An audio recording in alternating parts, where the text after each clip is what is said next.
A hunter suffered a heart attack in the forest, but a bear risked its life to save him.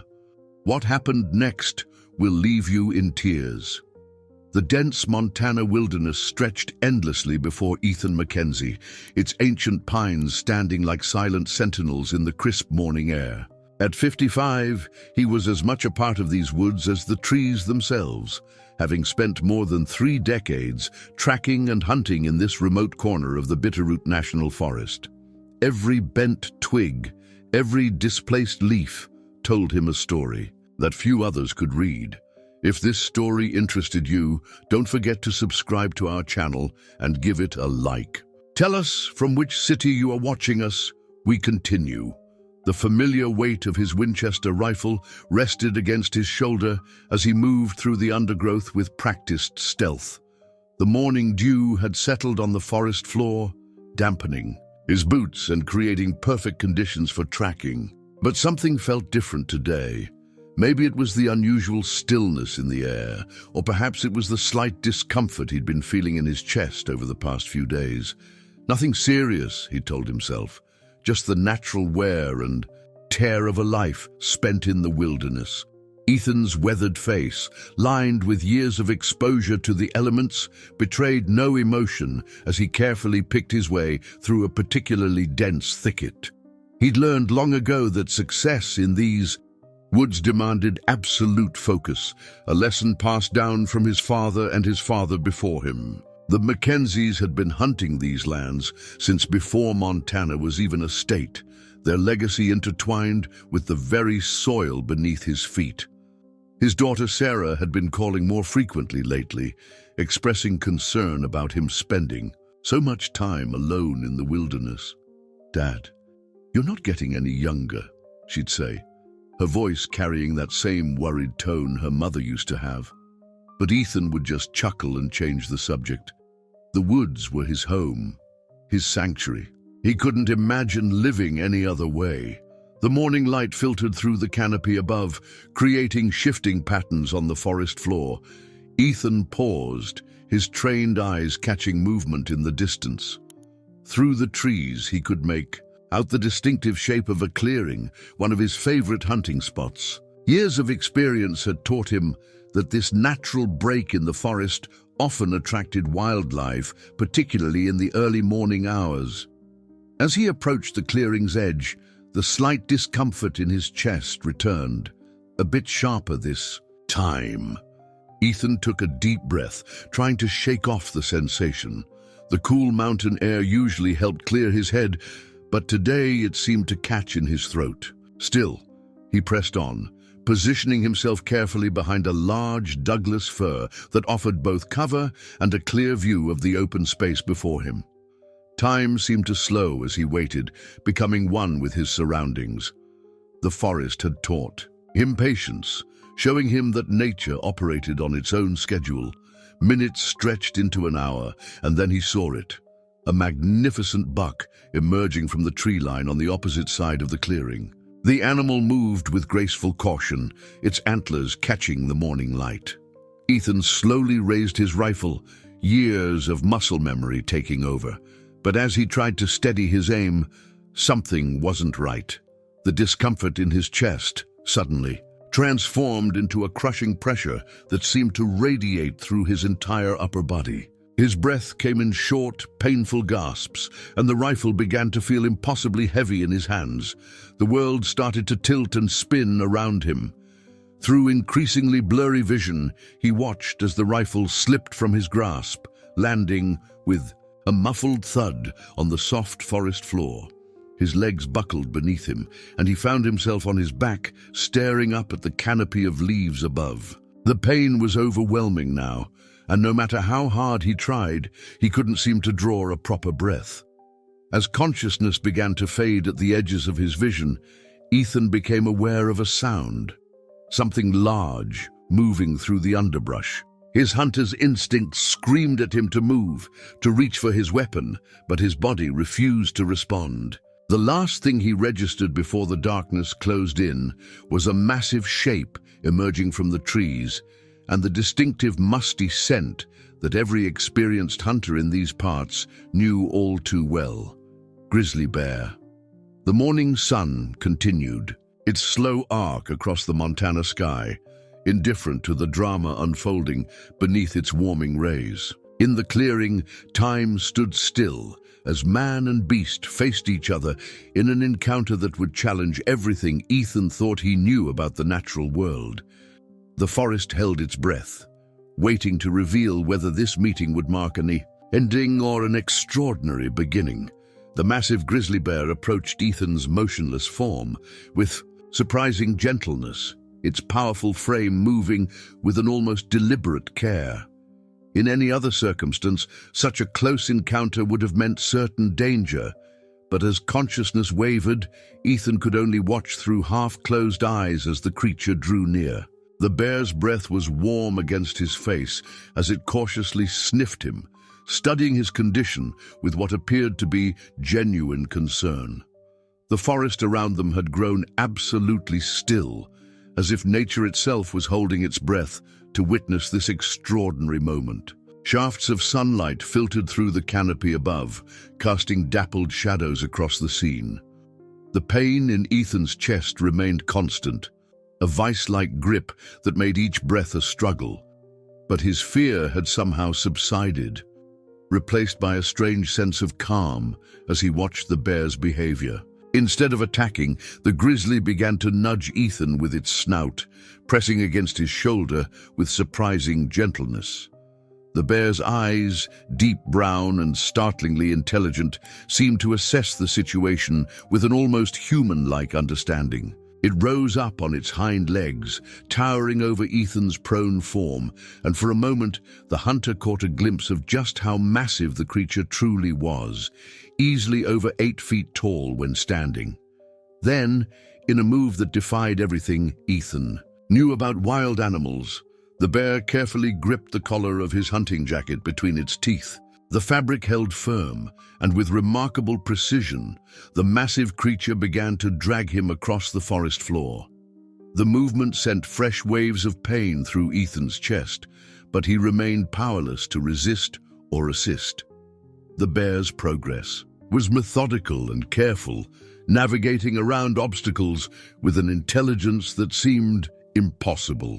When faced with fallen logs or dense brush, it would pause, assess the situation, and find the clearest path forward.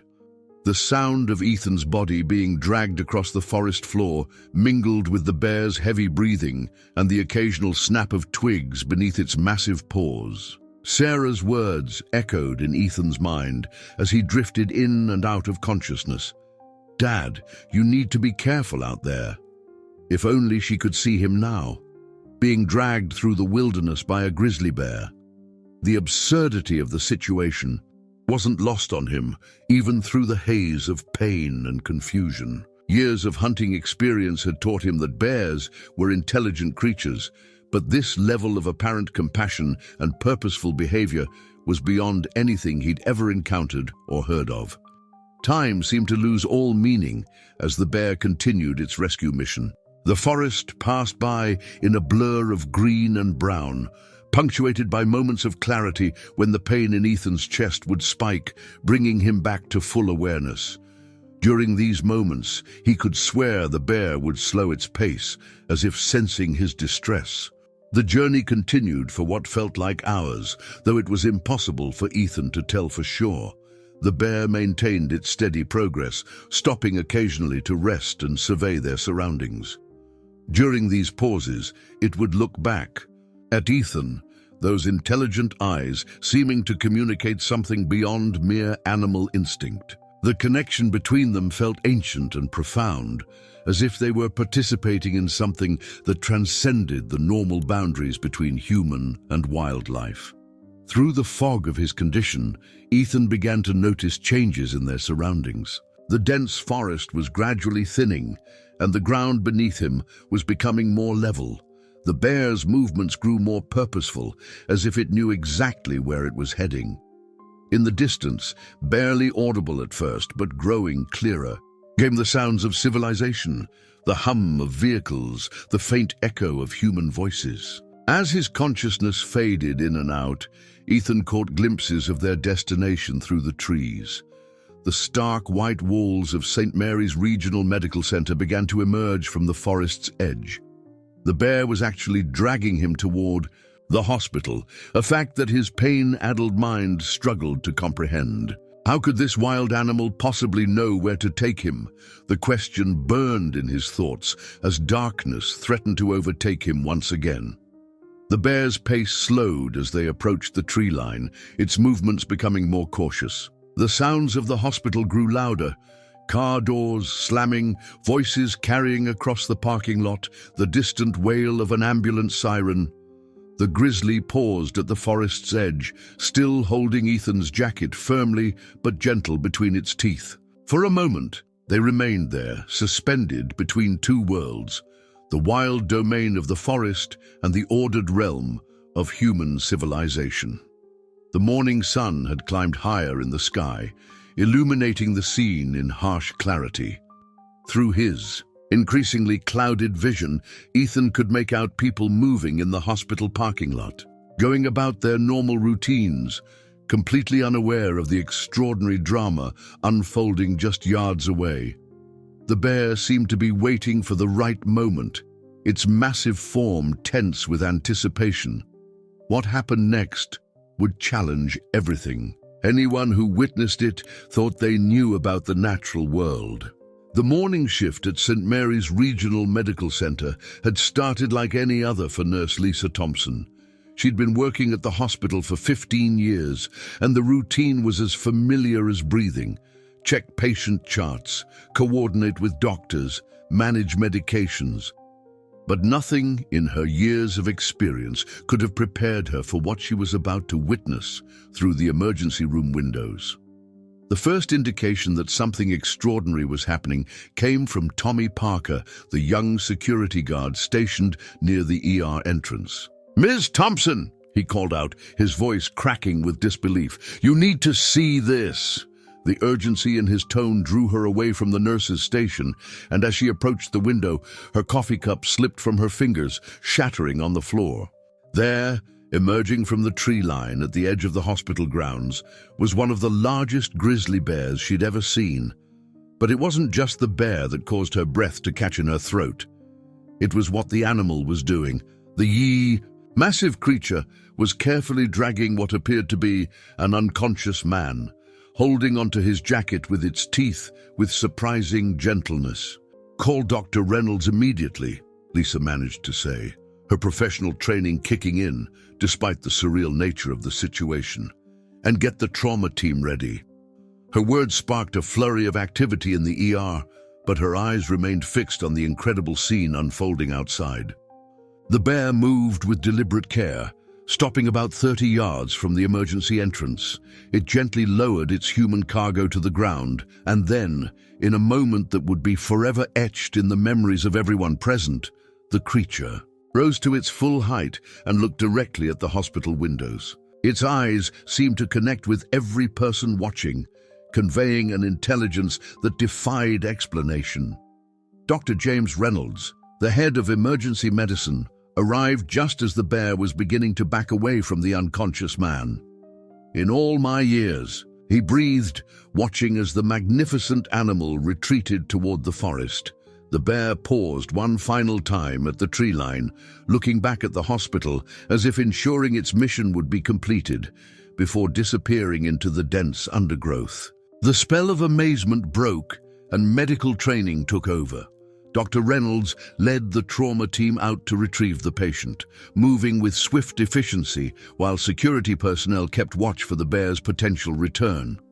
As they reached the unconscious man, Lisa recognized him as Ethan McKenzie, a local hunter who'd occasionally come to the hospital for his routine checkups. "He's in cardiac distress," Dr. Reynolds announced as they transferred Ethan onto a gurney. "Get him inside now." The team moved with practiced precision, rushing him through the ER doors and into a treatment room. The next hours were a blur of activity as they worked to stabilize him, their movements urgent but coordinated. Meanwhile, the story of what had happened began to spread through the hospital like wildfire. Nurses, Doctors and support staff gathered in small groups during their breaks, discussing the incredible rescue they'd witnessed. Security footage from the hospital's outdoor cameras was reviewed again and again, confirming that what they'd seen wasn't a collective hallucination. Sarah McKenzie arrived at the hospital in a panic after receiving the call about her father. The staff struggled with how to explain exactly what had happened. How do you tell someone that their father was saved by a grizzly bear? Lisa took on the task, sitting with Sarah in the family waiting room and carefully recounting the morning's events. "A bear?" Sarah repeated, her voice a mixture of disbelief and wonder. "A bear brought my father to the hospital?" She ran her hands through her hair, trying to process this information. "But that's impossible. Bears don't. They don't do things like that." "I wouldn't have believed it either if I hadn't seen it with my own eyes," Lisa replied softly. "But your father is alive because of that animal. Dr. Reynolds says if he'd been out there much longer." She let the sentence hang unfinished, both women understanding the gravity of what might have been. As the day progressed, news crews began arriving at the hospital, drawn by the incredible story that was rapidly spreading through the small Montana community. The hospital's public relations team was overwhelmed with calls from national media, outlets all seeking confirmation of the extraordinary tale. But the hospital staff remained focused on their primary concern, their patient's recovery.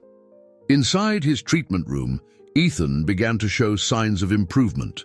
The medical team had acted quickly, and their intervention had been successful. As the sun began to set, casting long shadows through the hospital windows, he started to regain consciousness. His first words, barely audible through the oxygen mask, caught everyone by surprise. "The bear.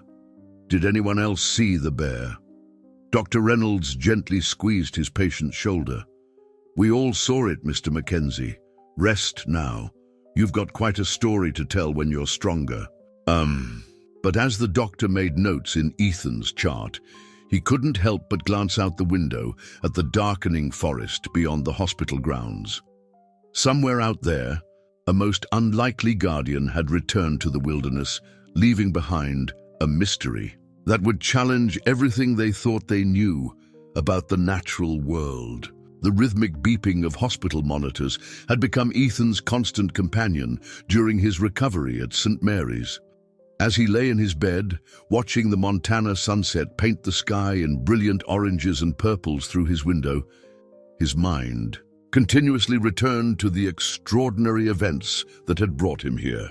The memory of those intelligent eyes, that careful touch, and the deliberate rescue seemed more like a dream with each passing day. Yet the security footage that Sarah had shown him on her phone confirmed every incredible detail. "The doctors say you can probably go home in a few days," Sarah said, adjusting the flowers she'd brought to brighten up his room. She'd barely left his side since his admission, working remotely from a small laptop balanced on the windowsill.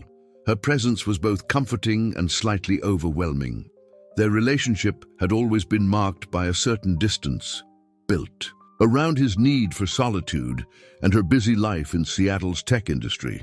"Sarah," Ethan began, his voice thoughtful, "have you ever had a moment that completely changed how you see everything?" He gestured to the window, toward the forest visible in the distance. "All these years I thought I understood those woods, understood the natural order of things. But now," he trailed off, struggling to find words for the profound shift he felt inside. Dr. Reynolds entered the room during this conversation, carrying Ethan's latest test results. The doctor had become more than just a healthcare provider. Over the past week, he'd become a willing listener to Ethan's attempts to make sense of his experience. "Your recovery is progressing remarkably well," he announced, reviewing the charts. "But I want to talk about what happens after you leave here." The conversation that followed was one Ethan had been expecting, but dreading. Changes to his diet, exercise regimen, and lifestyle would be necessary. Regular checkups, medication, and stress reduction were non-negotiable. But what struck Ethan most was his lack of resistance to these changes. The man who had always prided himself on his independence and self-reliance found himself nodding, in agreement, his near miss having shaken loose something rigid inside him. As the days passed, Ethan received a steady stream of visitors, fellow hunters, local rangers, and curious townspeople, all drawn by the incredible story of his rescue. Each retelling brought new perspectives and theories, but none could fully explain why a wild grizzly bear would act with such apparent purpose and compassion. The local newspaper had run a front-page story, complete with stills from the security footage, and wildlife experts from around the country had begun reaching out to the hospital. One afternoon, Professor Amanda Chen from the University of Montana's Wildlife Biology Department came to interview him. She sat in the visitor's chair, recorder in hand, her enthusiasm barely contained. "Mr. McKenzie, in all my years studying bear behavior, I've never encountered anything like this. Could you tell me more about the bear's demeanor? Any distinctive markings you noticed?" Ethan closed his eyes, recalling the details with surprising clarity. "Its eyes," he said softly. "There was something in its eyes, like it knew exactly what it was doing. Not just instinct, but understanding." He opened his eyes to find Professor Chen leaning forward, completely engaged. "I've encountered plenty of grizzlies over the years, but this was different. It was like meeting someone, not something." The professor's questions continued, but Ethan's mind had drifted to his rifle, still lying somewhere in the forest where he'd dropped it. The thought of it didn't stir the usual desire to return to hunting. Instead, he felt a profound sense of transformation, as if he'd been granted a rare glimpse behind the veil of the natural world, and nothing could ever be the same. Late that night, after Sarah had finally been convinced to go to her hotel for some proper rest, Ethan stood at his window. The hospital room lights were dimmed, and he could see the forest clearly in the moonlight. Somewhere out there, his unlikely savior roamed the wilderness. The same wilderness he had spent decades traversing as a hunter now seemed to hold mysteries he'd never considered. A gentle knock at the door interrupted his contemplation. Lisa Thompson, the nurse who'd witnessed his extraordinary arrival at the hospital, entered with his evening medication. She noticed him standing at the window and smiled knowingly. "Still trying to make sense of it all?" she asked, arranging the pills in a small paper cup. "I keep thinking about something my grandfather used to say," Ethan replied, not turning from the window. "He told me that the forest holds secrets we're not meant to understand, just respect." He accepted the medication from Lisa, swallowing the pills with a small sip of water. "I never really knew what he meant until now." The night shift was quieter, allowing Ethan more time with his thoughts. He began writing in a journal Sarah had brought him, attempting to capture not just the events, but the profound change he felt taking place within himself. The words flowed easily, surprising him with their clarity and emotion. As he wrote, he realized that his relationship with the wilderness was transforming into something entirely new, something deeper and more meaningful than the pursuit of game. The drive home from St. Mary's Regional Medical Center felt different than Ethan had imagined. Sarah insisted on driving his old pickup truck, while he sat in the passenger seat, watching the familiar Montana landscape roll past his window. The forest that had been his hunting ground for so many years now seemed to hold a different kind of allure, one that had nothing to do with tracking or pursuing game. "Dad, are you sure you don't want to come stay with me in Seattle for a while?" Sarah asked, her eyes fixed on the winding mountain road. "My spare room is all set up, and there are some great cardiac specialists in the city." Her concern was evident in her voice, the same worry that had been present since his admission to the hospital. Ethan shook his head, a small smile playing at the corners of his mouth. "I appreciate the offer, honey, but I need to be here." He gestured to the wilderness surrounding them. "There's something I need to understand, something I need to figure out." The forest seemed to beckon to him, but not in the way it used to. The pull was different now, less about conquest and more about connection. As they approached his cabin, nestled in a clearing near the edge of the Bitterroot National Forest, Ethan noticed small changes that had occurred during his absence. The wild grass had grown taller, and a family of deer grazed peacefully in his backyard, unafraid and unhurried.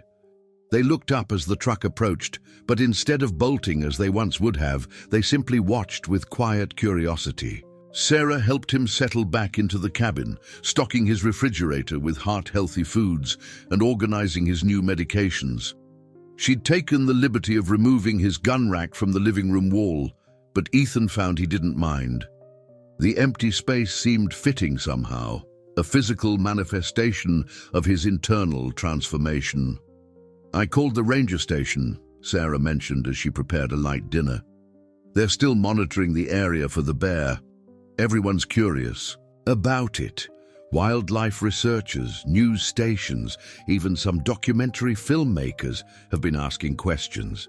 She paused, studying her father's reaction. "What are you going to tell them?" Ethan sat in his favorite chair by the window, watching the sun set behind the mountains. "The truth," he said simply, "that something extraordinary happened out there. Something that changed everything I thought I knew about these creatures, about this place." He touched his chest absently, feeling the steady rhythm of his healing heart. That evening, after Sarah reluctantly departed for her hotel in town, but only after making him promise to keep his phone charged and within reach, Ethan sat on his porch. The sounds of the forest at twilight surrounded him, the haunting call of a great horned owl, the rustle of wind through pine needles, the distant howl of a wolf. These sounds had always been the backdrop to his life, but now he listened with new ears. He pulled out the journal he'd started in the hospital, its pages already filled with reflections and questions. As he wrote about his first day back home, he found himself describing the forest not as territory to be conquered, but as a living entity full of mysteries and wisdom. The bear's actions had shattered his preconceptions about the divide between human and animal consciousness, leaving him with a profound sense of humility and wonder. Later that night, unable to sleep, Ethan walked to the edge of his property. The full moon cast enough light to illuminate the tree line, and he stood there, feeling both incredibly small and deeply connected to everything around him. A gentle breeze carried the scent of pine and wild sage, and somewhere in the distance, a branch cracked under the weight of some nocturnal creature. His thoughts drifted to his old rifle, still lying somewhere in the forest where he'd dropped it during his crisis.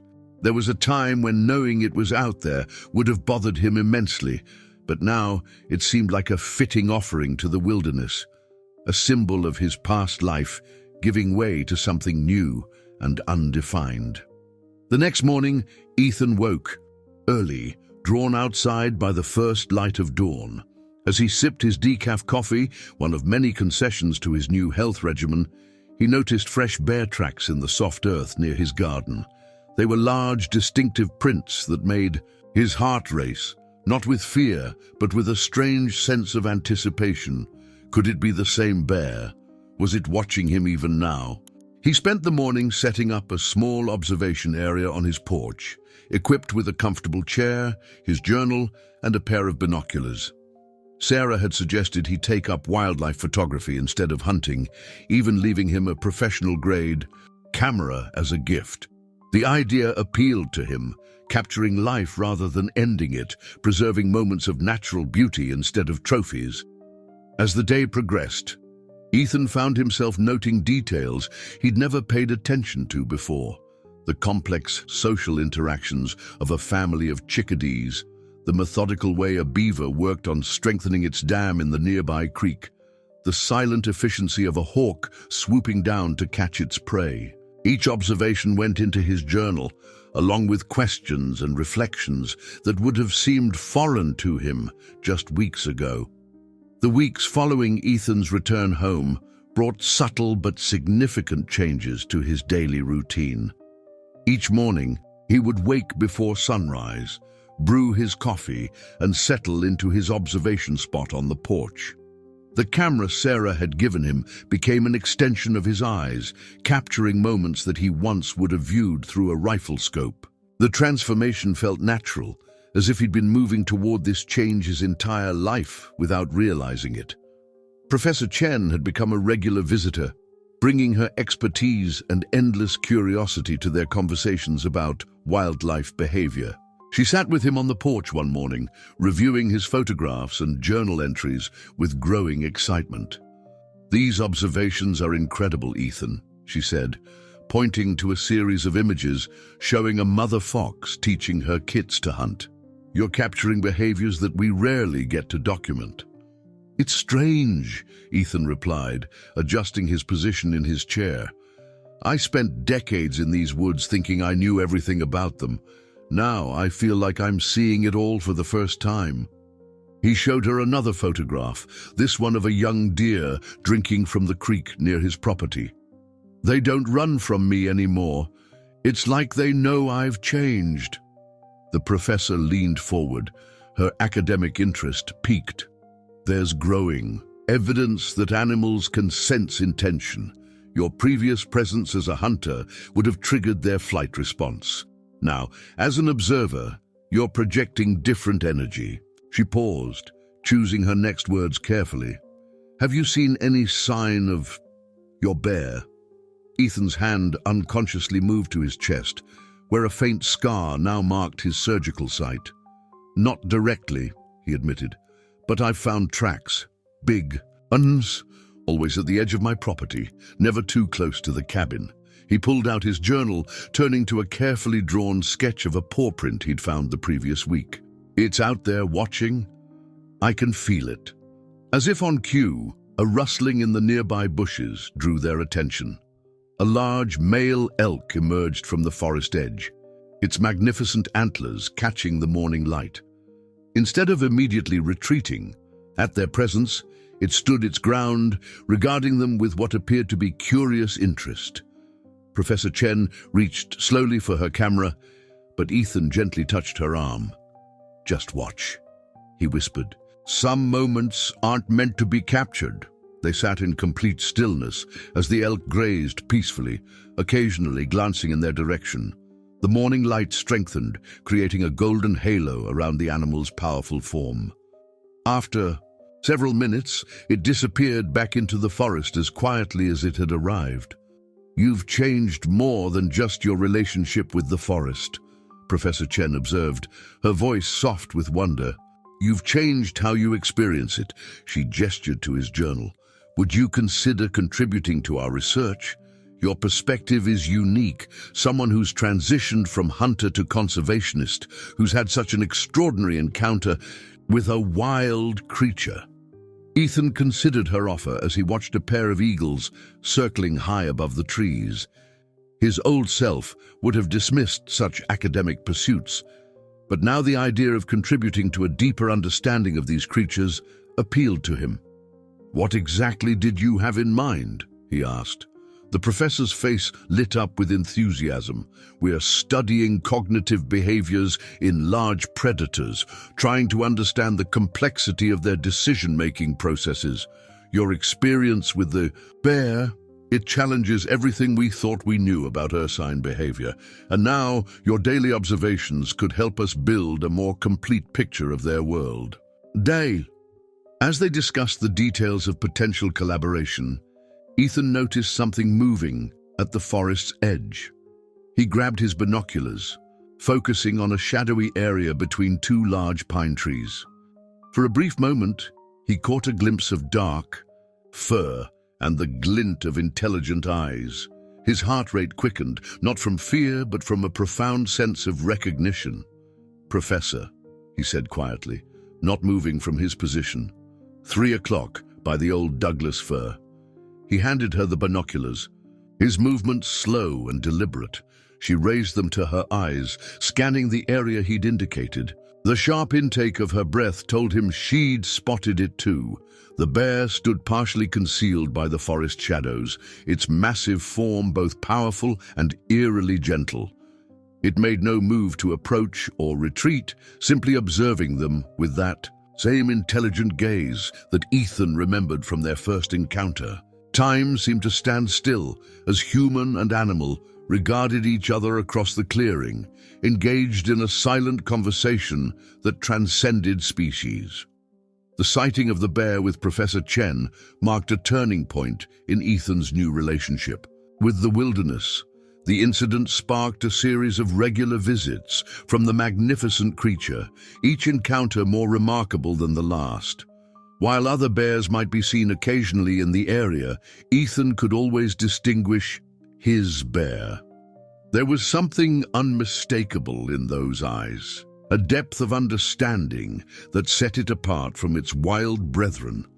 Sarah had extended her stay in Montana, working remotely from a rented cabin nearby. One evening, as they sat sharing dinner on Ethan's porch, she noticed a change in her father's demeanor. The hardened hunter she'd known all her life had been replaced by someone more contemplative, more attuned to the subtle rhythms of the natural world. "You know what's strange, Dad?" she said, watching him photograph a family of deer grazing at the forest's edge. "You seem more alive now than when you were hunting. It's like you've found something you didn't even know you were looking for." Ethan lowered his camera, considering. Her words. "I spent my whole life thinking I understood these woods because I could track and hunt in them. But now," he gestured to the forest, stretching before them, "now I realize I was just skimming the surface. There's so much more happening out there, so many connections we never notice." The sound of breaking branches drew their attention. To the tree line, there, partially obscured by the lengthening shadows of dusk, stood the grizzly.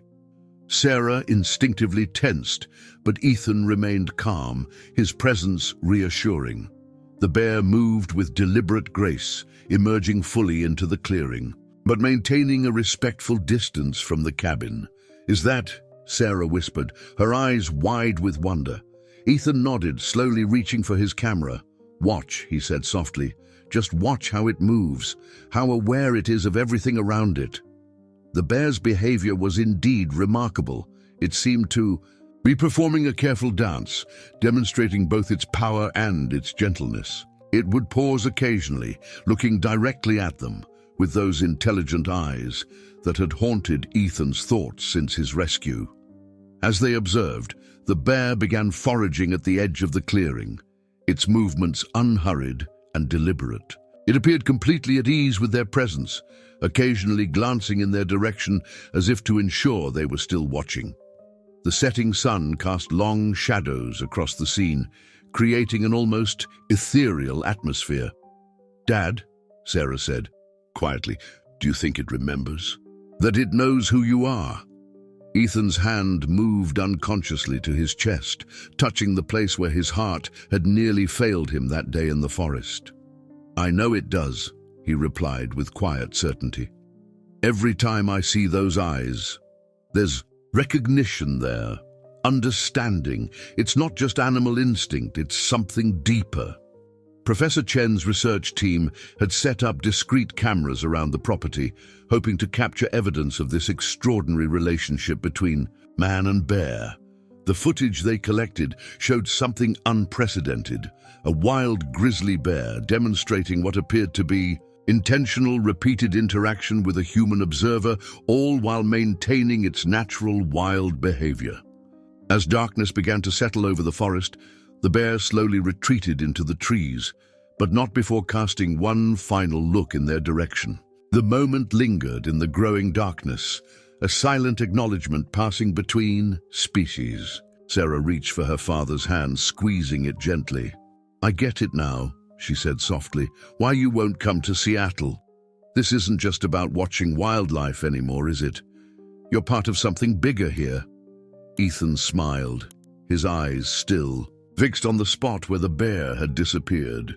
"You know, all those years I spent in these woods, I thought I was the one doing the watching, the tracking. Now I realize we've all been watching each other all along. We just needed the right moment to see it." Later that night, after Sarah had gone home, Ethan sat at his desk reviewing the day's photographs. Each image told a story of transformation, not just of the bear's unusual behavior, but of his own journey from hunter to guardian, His journal lay open beside him, its pages filled with observations that went far beyond simple wildlife tracking. A sudden urge drew him outside into the moonlit night. The air was crisp with the promise of autumn, carrying the rich scents of pine and wild herbs. Standing on his porch, Ethan felt the presence of the forest around him, alive with countless beings going about their nocturnal routines. Somewhere, out there, his unlikely savior roamed these same woods, their fates now inexplicably intertwined. The story of Ethan McKenzie and the bear that saved his life had spread far beyond the small Montana community, attracting attention from wildlife enthusiasts, researchers, and media outlets across the country. But it was the local impact that touched Ethan most deeply. His transformation from respected hunter to wildlife advocate had created ripples throughout the community, challenging long-held beliefs about the relationship between humans and the wilderness. One crisp autumn morning, Ethan found himself addressing a group of local hunting enthusiasts at the Bitterroot Valley Community Center. These were men and women he'd known for years, people who shared his former passion for the hunt. Now, they sat before him, curious about the change they'd witnessed in one of their own. "I'm not here to tell anyone to give up hunting," Ethan began, his voice carrying the weight of experience. "But I am asking you to look at these woods and their inhabitants differently." He clicked through a series of his photographs on the projection screen, intimate moments of wildlife behavior that most hunters never stop to observe. There's so much more to learn from watching life than from taking it. Among the audience sat Mike Peterson, his oldest hunting partner. After the presentation, Mike approached him, his weathered face thoughtful. "You know, Ethan, when I first heard about what happened, I thought maybe that bear had knocked something loose in your head." He chuckled, but his eyes were serious. "But seeing these pictures, hearing you talk about it, maybe we've been missing something all these years." Professor Chen had integrated Ethan's observations into her university research program, creating a unique study on ursine behavior and interspecies communication. But it was his work with local schools that brought him the most satisfaction. Once a month, he would host groups of students at his cabin, teaching them about wildlife observation and conservation. "Mr. McKenzie," a young girl named Jenny asked, during one such visit, "aren't you afraid the bear might hurt someone?" The question was common, but Ethan's answer always came from a place of deep understanding. "Fear comes from not understanding," he replied, showing them recent tracks he'd found near his property. "These animals aren't the mindless beasts we sometimes make them out to be. They're intelligent, aware, and capable of choices we never thought possible." He shared the story of his rescue, watching their young faces light up with wonder. Sarah had finally returned to Seattle, but her visits became more frequent. She noticed how her father's cabin had evolved. Hunting trophies replaced by wildlife photographs, gun racks giving way to camera equipment and observation journals. The transformation went beyond mere decoration. It reflected a fundamental shift in how he viewed his place in the natural world. One evening, as Ethan reviewed his latest photographs with Professor Chen, they discovered something remarkable. The images showed the bear teaching younger cubs behaviors that seemed almost deliberate: how to avoid human settlements, when to retreat, and how to forage without causing conflict. It was as if the bear was passing on its own understanding of coexistence. "This is unprecedented," Professor Chen exclaimed, studying the images intently. "We're seeing evidence of learned behavior being actively transmitted to the next generation. Your bear isn't just exhibiting unusual behavior, it's teaching it to others." The local ranger station had noticed changes too. Reports of bear-human conflicts in the area had decreased significantly over the past months. Rangers began consulting with Ethan, incorporating his observations into their wildlife management strategies. His experience was reshaping how they approached conservation in the region. As autumn deepened into winter, Ethan's daily routine adapted to the changing seasons. The bear's visits became less frequent, following natural hibernation patterns, but its presence remained strong in other ways. Trail cameras captured footage of other bears following the paths it had established, maintaining the same respectful distance from human settlements. One snowy morning, Ethan found himself following a set of familiar tracks in the fresh powder. They led him to a clearing he knew well, the same one where his life had changed forever. Standing there, surrounded by the hushed winter forest, he realized that his transformation hadn't just been about giving up hunting. It was about finding a new way to be part of the wilderness, one that honored the intelligence and awareness he now knew existed in these woods.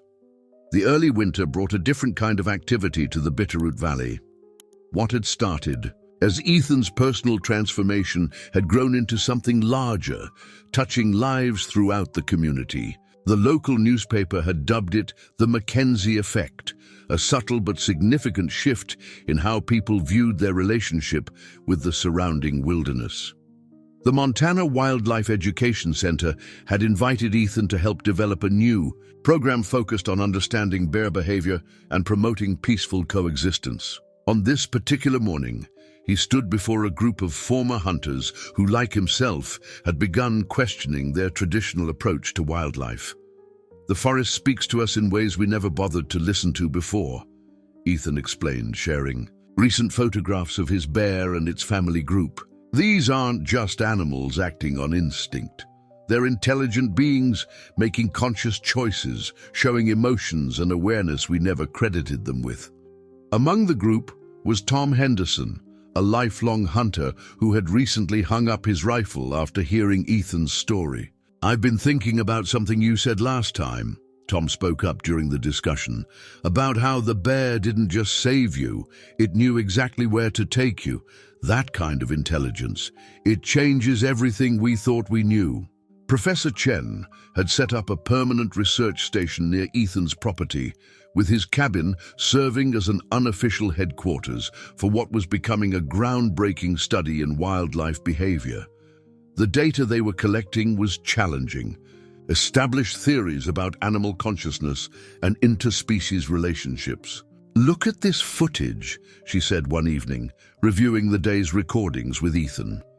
The video showed the bear leading its cubs through a series of behaviors that seemed almost ritualistic, teaching them safe routes around human settlements, demonstrating proper foraging techniques, and even showing them how to avoid conflict situations. "It's not just survival skills," Ethan observed, pointing to specific sequences. "These are conscious choices about coexistence. They're learning to live alongside us without confrontation." The professor nodded, making careful notes as they watched the bear's deliberate movements. Sarah had taken to spending long weekends at the cabin, her corporate life in Seattle now balanced with regular returns to Montana. She noticed how the local community had begun to rally around her father's message. The general store now stocked wildlife photography equipment alongside hunting supplies, and the local diner featured his photographs on its walls. "You've started something here, Dad," she remarked one morning as they watched a young moose family browse near the cabin. "People are seeing these animals differently because of you and your bear." Ethan smiled at her use of the possessive. "Your bear" had become a common phrase in the community, though he knew better than anyone that such a magnificent creature could never truly belong to anyone. The bear's influence extended beyond just human behavior. Other wildlife in the area seemed to have picked up on the changed dynamic. Deer would graze peacefully within sight of the cabin, wolves would pass through without showing aggression, and even other bears seemed to have adopted a more measured approach to human encounters. One particularly cold afternoon, as snow fell softly outside, Ethan received an unexpected visit from Randy Cooper, the head ranger at Bitterroot National Forest. Randy had been skeptical of Ethan's story at first, but the evidence had become impossible to ignore. "We're seeing patterns we've never encountered before," Randy explained, spreading out a map marked with recent wildlife movements. The bears in this area are exhibiting completely new behaviors. They're using specific pathways that minimize human contact, teaching these routes to their young, and even seemingly guiding other wildlife away from potential conflict zones. Ethan recognized many of the marked trails. They matched the routes his bear had first established. They're creating their own infrastructure, he realized aloud, a network of safe passages that works for both them and us. The implications of these changes were far-reaching. The local council had begun discussing new conservation guidelines based on the observed behaviors, and several other communities had reached out to learn from their experience. What had started as one extraordinary encounter was evolving into a model for human-wildlife coexistence. Later that evening, after Randy had left, Ethan stood on his porch in the gathering dusk. The snow had stopped, leaving the forest draped in a pristine white blanket. In the distance, he caught movement, the familiar silhouette of his bear, leading its family along one of their established trails.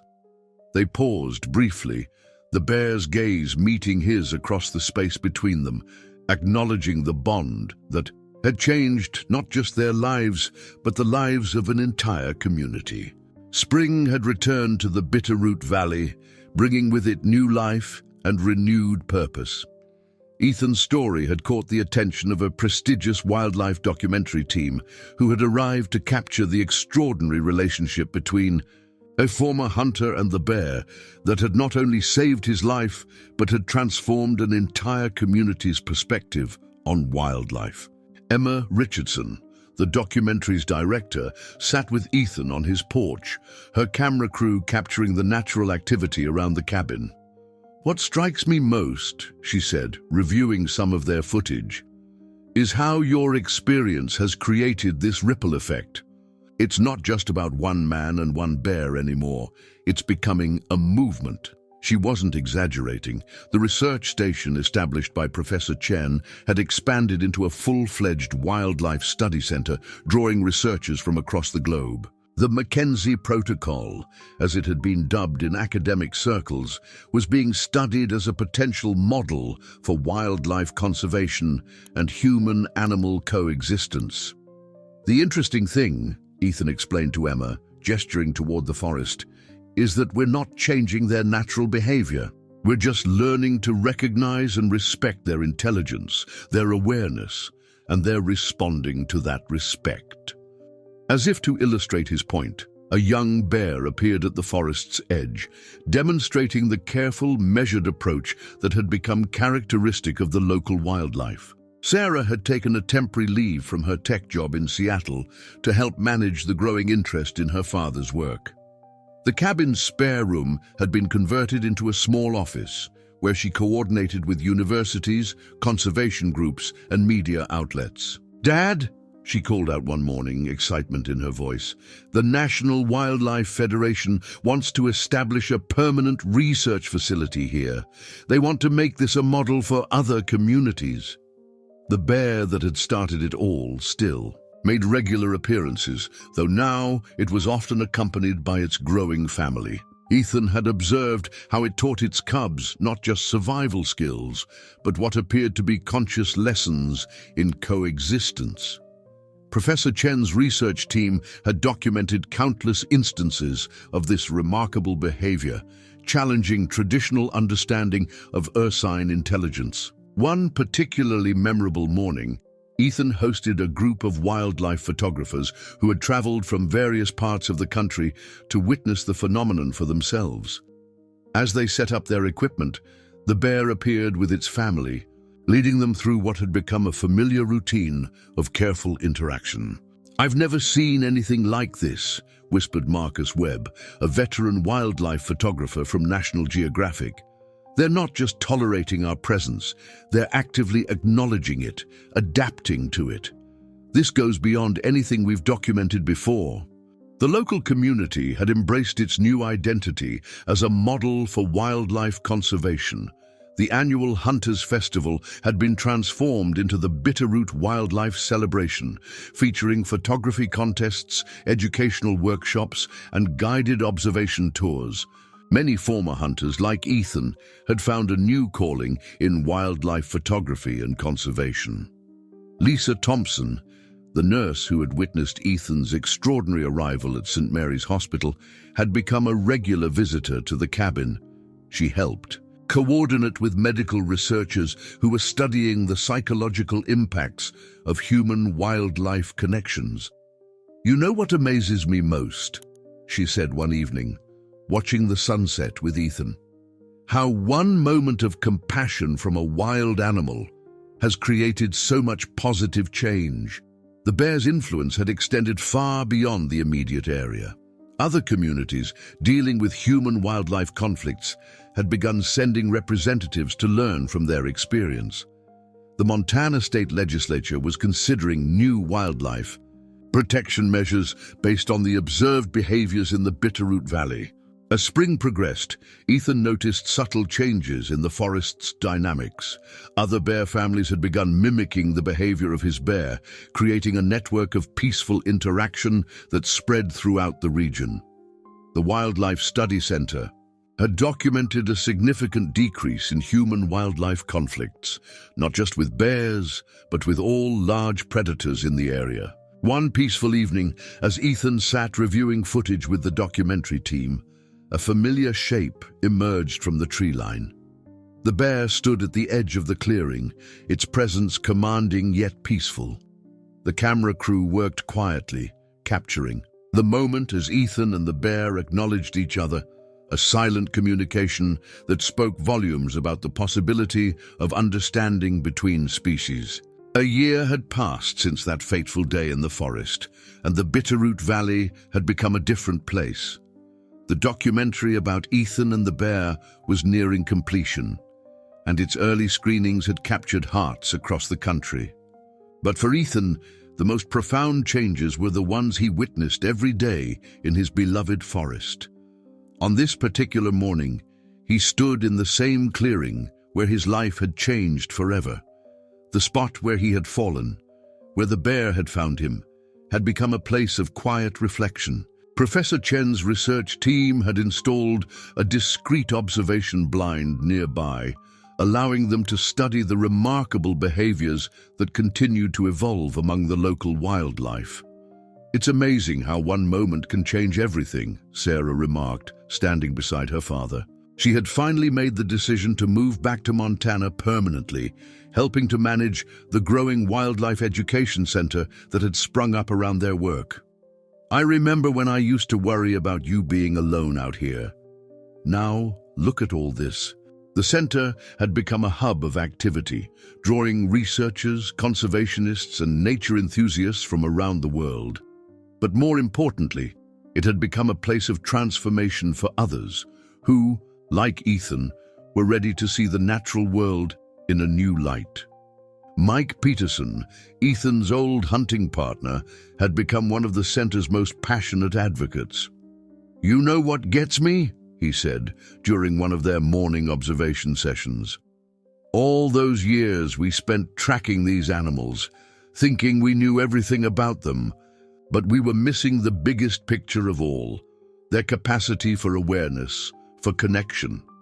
The bear that had saved Ethan's life had become something of a local legend, though it remained wild and free.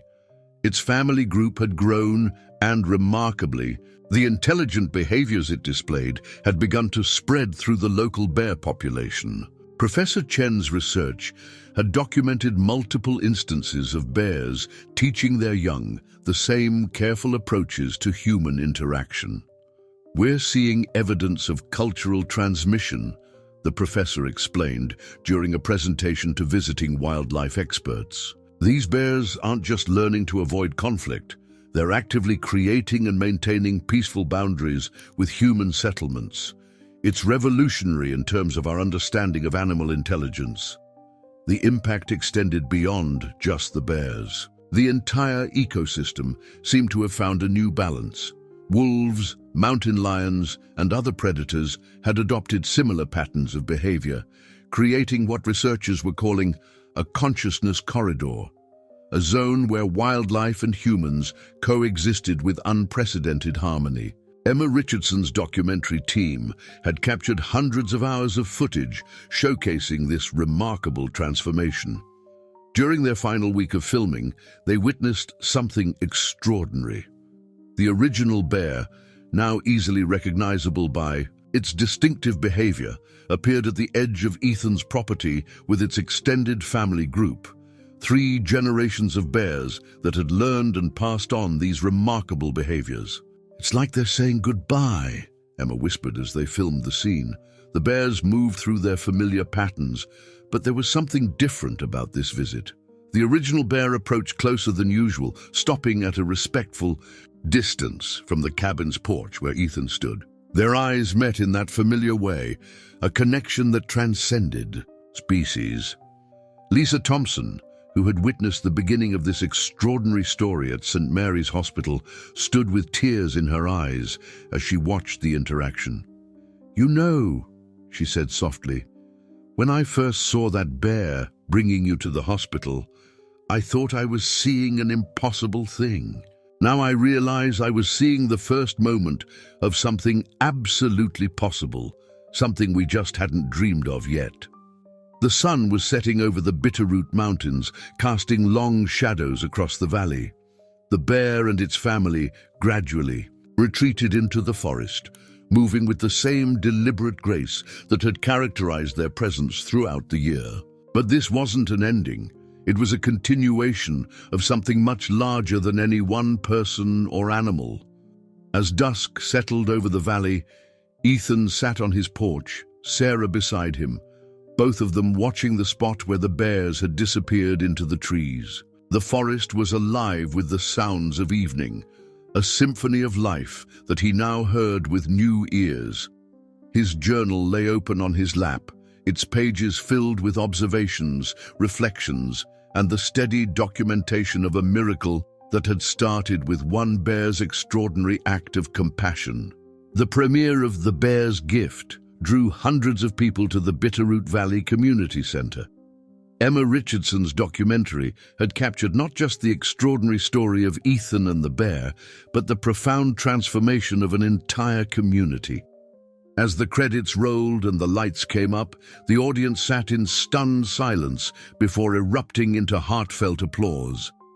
Ethan stood at the back of the hall, overwhelmed by the response. The past year had brought changes he never could have imagined. The Wildlife Education Center had become a model for conservation programs across the country, and the McKenzie Protocol was being implemented in other communities facing human-wildlife conflicts. "Your story has given people hope," Professor Chen told him after the screening. "It shows us that there's another way to live alongside these magnificent creatures."